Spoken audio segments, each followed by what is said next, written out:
Bonjour, écoutez, ça me fait plaisir de me retrouver encore une fois avec vous. Voici, ce matin, nous allons poursuivre dans notre triptyque illusion, souffrance, épreuve. Vous comprenez que nous sommes éprouvés dans la vie, hein? On a parlé la semaine passée, dans la mesure où de notre niveau de dépendance. Vous savez, atteindre l'éveil, l'illumination ou quoi que ce soit, en tout le moins être en cheminement vers l'éveil, fait en sorte qu'on est quand même pas protégé de l'épreuve, de la souffrance. Mais on verra ensemble qu'on est plus capable de vivre les deuils, les ruptures, tout ce qui va nous arriver dans la vie. On va jeter un coup d'œil sur le document que vous avez. Vous avez vu que c'était un document que je vous avais déjà remis, là, mais je l'ai modifié quelque peu. Voyez-vous ici, l'épreuve, c'est une brisure dans l'ego. Hein? Je l'ai marqué ici, l'épreuve vient briser l'armure qu'était l'ego. Ici, la structure mentale de l'ego, je l'ai marqué, désormais annihilée, elle est éclatée.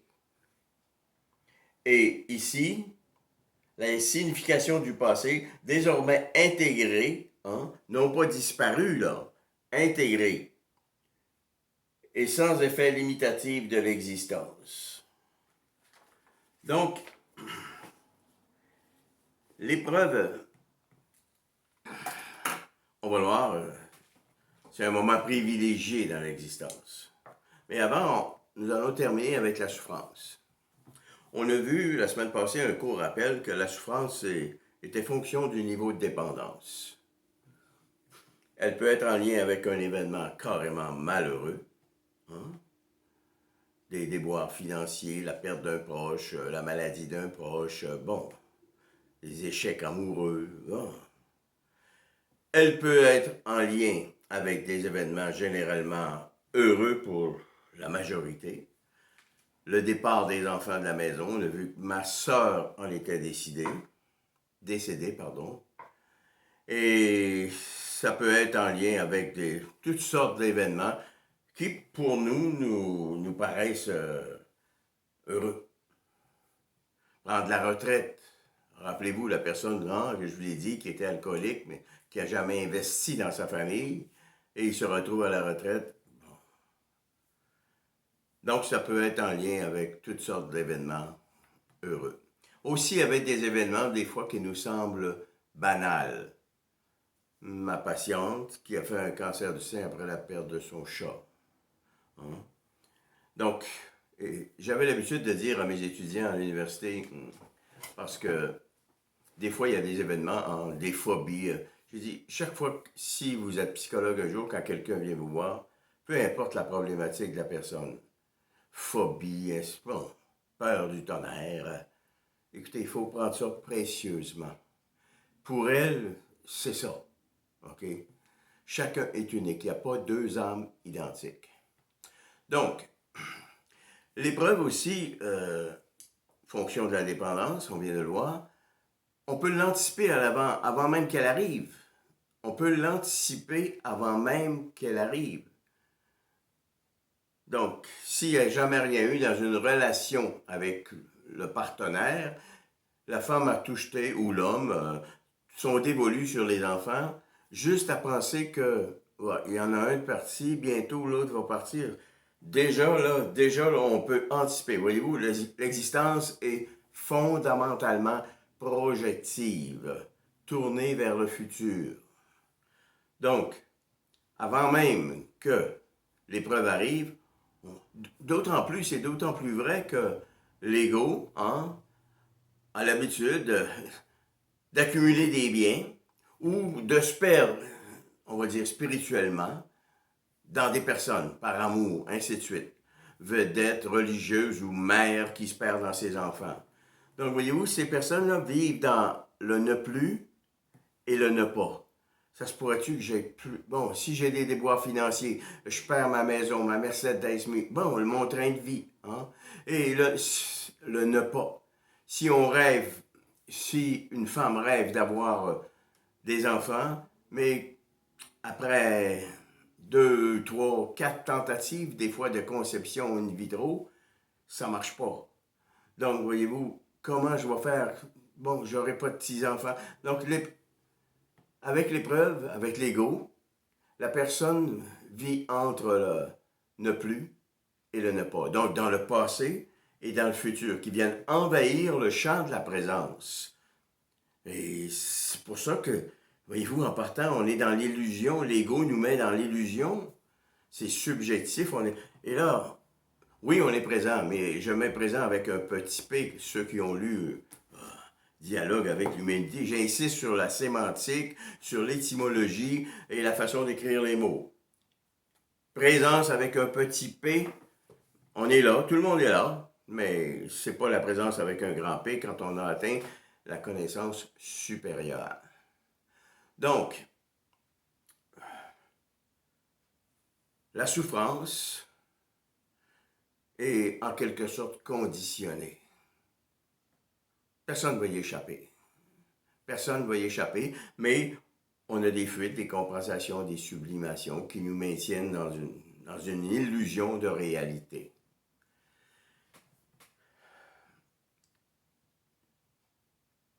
On est dans une situation, je dirais, de pouvoir et de contrôle. La personne qui accumule des biens, accumule une impression de pouvoir. Elle possède plein de choses. Elle sait où elles sont. Elle connaît son inventaire. Je connaissais un ami qui était antiquaire et puis il y en avait, là, c'est pas le seul, là, écoutez. Et même quand vous allez, souvent, dans des librairies où on vend des livres usagés, hein, c'est plein de livres, là, mais les gens sont au courant. Est-ce que vous avez du Heidegger? Oui, monsieur, à telle place. Ou vous allez dans un magasin d'antiquaires. Ah, je pense que j'ai ça. Oui. Il va aller voir. Ils connaissent tout ça par cœur. Rappelez-vous, ça donne une espèce de constance, d'assurance, de rigidité, de contrôle, de pouvoir. À tout le moins, ils ont le pouvoir sur les objets qu'ils possèdent. Et de l'autre côté, les gens qui se perdent en amour dans les autres, d'une façon démesurée, ça va de soi, là. Donc, ils se perdent dans des autres. Les autres deviennent comme un objet pour se réaliser, hein, au plan amoureux, au plan spirituel, pour donner. Un ramasse, l'autre donne. Mais rappelez-vous, la vertu est toujours au centre. Trop, c'est comme pas assez. Donc, l'ego aussi, il nous fait souffrir parce que on est toujours dans l'attachement et dans des attentes. On en veut comme tout. On n'est jamais rassasié, en fait. Voyez-vous, c'est un manque de l'être avec un E majuscule. On est là, oui, mais rappelez-vous, là où je veux vous amener, c'est la quête de l'être avec un E majuscule. Bon. Donc, il y a toujours un manque, hein, des attentes. Et ça, c'est dangereux. Et c'est là que j'ai compris que, bon, rappelez-vous, la mort, c'est une stratégie adaptative, un mécanisme de défense qui est pallié, qui est dépassé par l'ego, le je. Donc, quand on vit une perte, quand on vit quelque chose, ah, là, écoutez, il va y avoir des émotions qui vont entrer en jeu. On a perdu quelque chose, on peut être en colère, on peut avoir de la culpabilité envers soi-même ou envers les autres. On peut avoir, j'appelle ça déprime, là, mais ça peut être de la dépression vraiment profonde, OK? Démoralisé. Il y a plein d'émotions qui s'en suivent. Donc, les émotions, si vous voulez, sont concomitantes et ils fonctionnent avec l'ego. Quand on a intégré, quand on a accédé à une connaissance supérieure, généralement, on est en parfait contrôle de ses affects. Et c'est un des premiers paliers de la philosophie bouddhiste, parfait contrôle des passions et des émotions. C'est ce qu'on verra dans l'étude du deuxième chakra, au moment où on travaillera la méditation. Donc, autre chose aussi que l'ego fait, il nous empêche de faire surgir des questions existentielles, des questions plus profondes. Écoutez, regardez le monde aujourd'hui, là. Hein? Pas beaucoup de monde qui se questionne sur des choses plus fondamentales, le sens de l'existence. Même le mot âme, je vous l'ai dit, est tabou. Okay? Donc, ça bloque des questions existentielles. Et on a dit avec ça que l'intellect, la connaissance intellectuelle, venait comme rempirer la situation. On se sert de notre intelligence pour s'enliser, pour s'emmerder en quelque sorte. Et la plupart des médias, des gens, de tout ce qui se passe alentour de nous, contribuent à ça parce qu'il n'y a quand même pas beaucoup de leaders dans le monde, dans les universités, comme peu importe les professionnels, pas beaucoup de leaders qui ont atteint la connaissance supérieure. Ils en sont encore à un niveau de connaissance inférieur. Donc, et pour voir à quel niveau la souffrance est dans la société, regardons ensemble les rituels. Vous savez, le rôle d'un rituel, c'est de réduire l'angoisse existentielle de trois façons. Affronter l'inconnu, des choses qu'on ne connaît pas. Concilier des puissances qui nous échappent. Et communiquer, régulariser socialement avec le monde. Et nos rituels ne manquent pas de démontrer notre niveau de connaissance au plan mondial. La journée sans fumée. La parade gay. La journée sans auto. Une journée ou une semaine ou un mois sans alcool. Et les phénomènes, les rituels qui parlent le plus au plan de la religion, au plan de l'écologie. Le mardi des bacs bleus. Bon, tout le monde met son bac bleu. Ah bon, l'autre, c'est l'évidence, ça c'est correct, mais les bacs bleus. Là, on nous a emmené un bac brun. Bon. Voyez-vous, ce sont nos rituels qui montrent un peu l'évolution de notre société. Rappelez-vous, avant, il y avait 3 rituels importants dans toutes les cultures. Le mariage. Aujourd'hui, ça se mêle plus beaucoup. De toute façon, les mariages ne tiennent plus beaucoup. C'est comme ça. Le baptême. C'est quelque chose, le baptême. L'enfant, c'est un miroir de notre propre mort. L'enfant vient nous dire que bientôt, toi, tu vas mourir, lui, il va suivre. Oh là là! S'il y a des gens qui n'ont pas d'enfants, des fois, c'est peut-être parce qu'ils ne veulent pas voir le miroir de la mort. Et l'enterrement.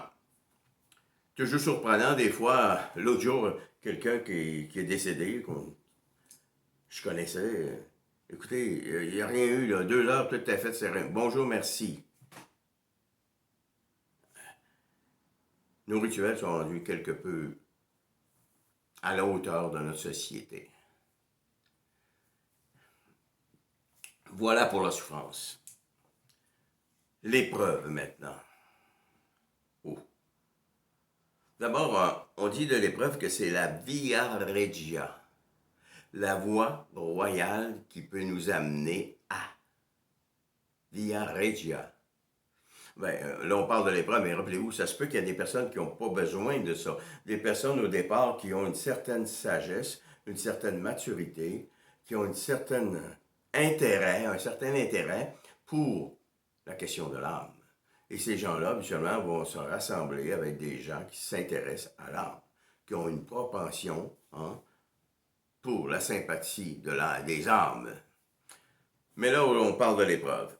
On dit que c'est la via regia, la voie royale. Habituellement, une voie royale, ça mène pas un site d'enfouissement sanitaire.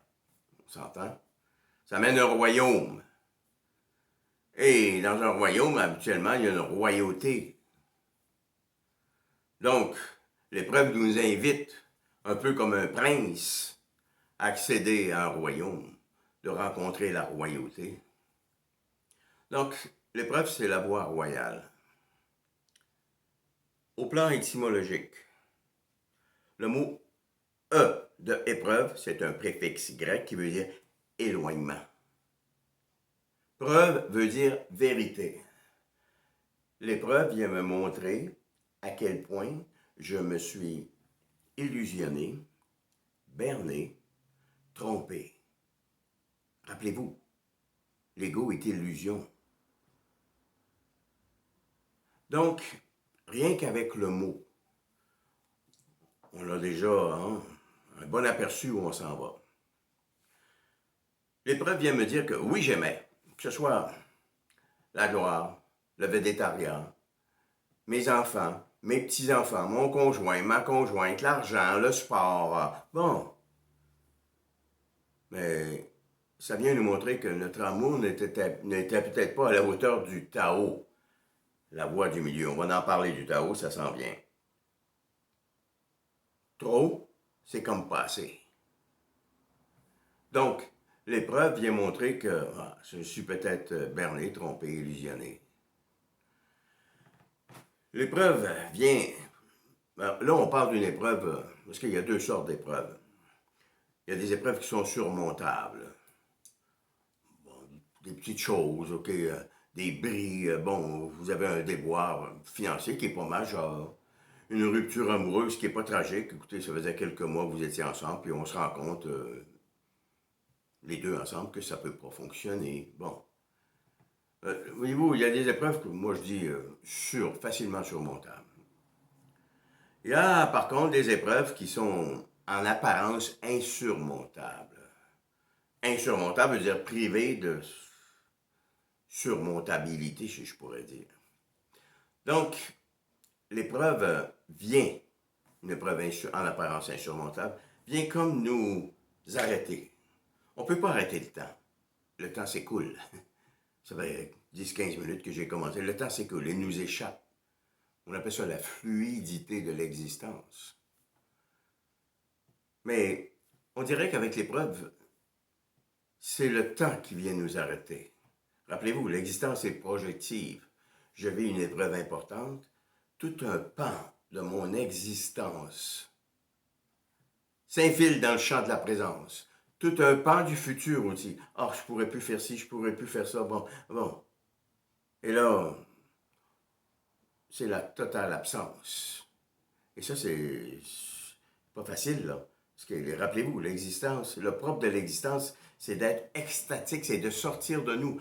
Mais là, le passé et le futur viennent engorger le sablier du temps. On est comme coincé. Donc, Malebranche nous dit que la fluidité de l'existence, c'est comme une cassure, il y a une rupture, il y a une brisure dans la fluidité de l'existence. C'est pour ça que des gens vivent des épreuves importantes. Ah, j'aimerais comme ça, j'aimerais autant mourir, je m'en sortirais pas. Ah, ça n'a pas d'allure, ça n'a pas de sens, ça n'a pas de bon sens. Ça n'a pas de bon sens parce que ce qui donnait le sens à leur existence, c'est l'argent, c'est le sport, c'est le végétariat, bon, l'amour. Ça n'a pas de bon sens. Ça n'a plus de sens. Ça n'a pas de sens. Voyez-vous, on est comme vraiment, vraiment coincé. En fait, l'épreuve, c'est la désillusion qui va permettre de mettre fin à l'illusion. Voyez-vous, le mot désillusion, dé, trait d'union, illusion. Dé veut dire défaire, briser. L'épreuve peut venir briser l'illusion dans laquelle l'ego nous a mis. Puis c'est correct, là. Ça, c'est la normalité de l'existence. Rappelez-vous, la névrose veut dire constriction. En partant, on est tous névrosés, à des degrés divers, là. Écoutez, vous qui me suivez, on se parle, oui, à des degrés divers. Mais vous savez très bien qu'un psychotique ne pourrait pas avoir les discussions, les rencontres que nous avons. Donc, des illusions. Et Kierkegaard disait quelque chose d'intéressant là-dessus.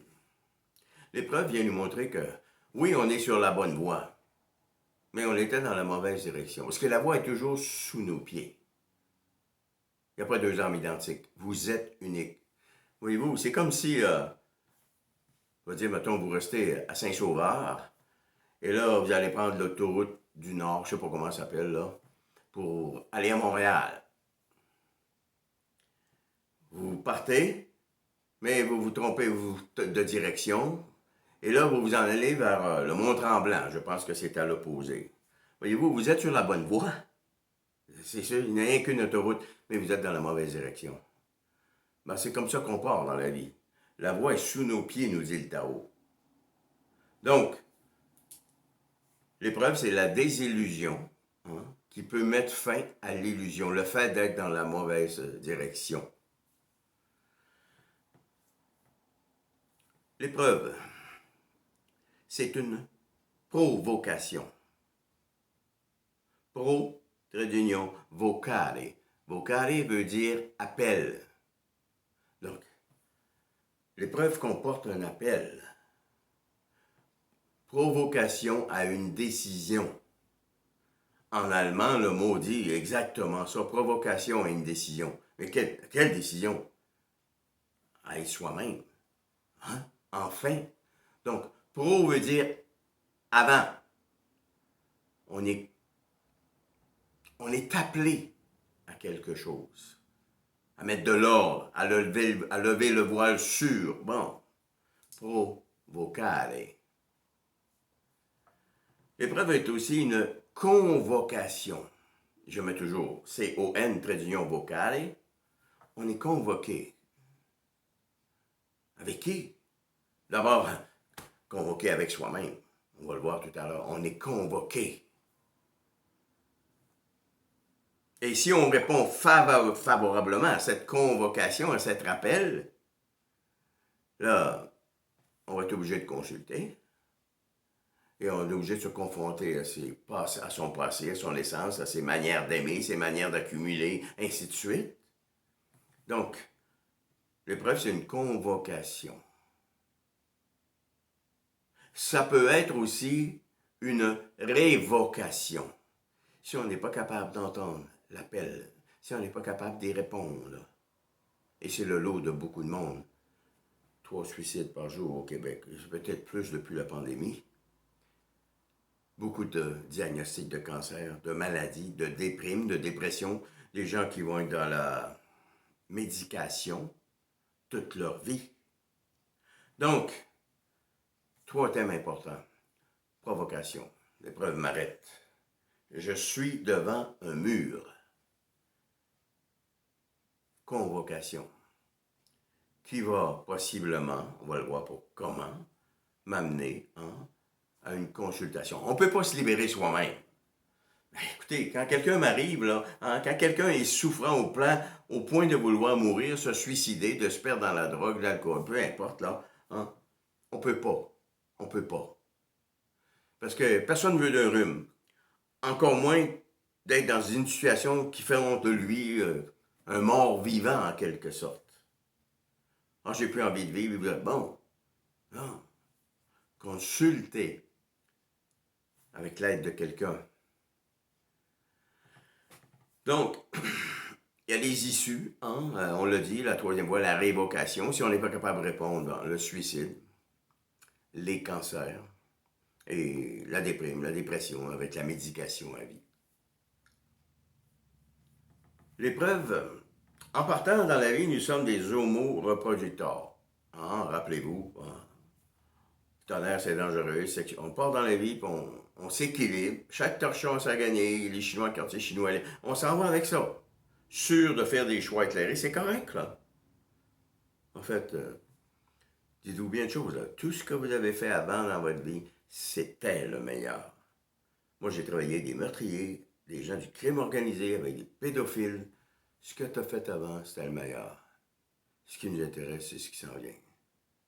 Personne ne veut une vie comme ces gens-là. Donc, on est, en partant, homo reproducteur. l'épreuve nous place devant une double contrainte. Parce que là, ce n'est pas une petite épreuve, on parle d'épreuve majeure. Homo destructor, suicide, cancer, dépression, ou homo creator. Si on est capable de répondre à l'appel qui nous laisse, à la convocation de l'épreuve, et là, on peut atteindre un autre niveau. Mais ça se fait pas en bon. Et ce qu'il ne faut pas oublier, on va terminer avec ça. Peu importe la situation où vous êtes, les remèdes à votre guérison physique ou psychique précèdent à ce mal-être. Les remèdes sont en vous. J'ai l'habitude de dire, vous étiez en santé, équilibré avant, bon, là, il y a quelque chose qui est arrivé, qui vient vous éprouver, vous déstabiliser, déstructurer. Les remèdes, ils sont en vous. Mais ça prend quelqu'un qui va vous aider à lever le voile pour y accéder. Donc, on va terminer avec ça aujourd'hui. On a quand même un bon bout de fait. La semaine prochaine, on va continuer. Ça va être encore plus, je vous le dis vraiment, révélateur. Donc, je vous souhaite là-dessus une excellente semaine. Et je vous dis à la semaine prochaine. S'il y a des questions, s'il y a des commentaires, n'hésitez pas, communiquez avec moi. Je l'ai noté, hein. Les commentaires, c'est encourageant, c'est stimulant. Donc, bonne semaine et à la semaine prochaine. Merci beaucoup.